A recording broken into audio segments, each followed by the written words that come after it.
Dhe sa e pam që Zoti ju shfaq Abrahamit disa herë.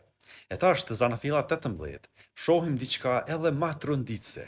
Zoti jo vetëm që shfaqet, ai ulet edhe han buk. Zanafila 18, 1 dhe 2 thot, Zoti ju shfaq Abrahamit të lisat e Mamres. Abrahami ngriti syt dhe pa 3 burra që po qëndronin pranë tij. Ata flasin shkurt, Abrahami përgatit do ushqim dhe pastaj vargu 8.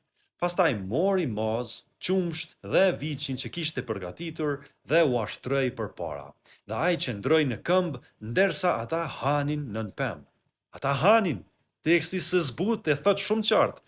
Edhe Zoti han këtu jo sepse ai ka nevojë për ushqim, ai është krijuesi i gjithësisë. Ai han sepse nuk ka frikë nga afërsia. Ai hyn në krijim, rrin me njeriu, ndan tryezën me të. Por kjo s'është fundi, sepse prej kësaj tryeze, 2 shkojnë drejt Sodomës dhe Zoti që hëngri buk me Abrahamin, është po ai që gjykon Sodomin dhe Gomorën në Zanafila 19.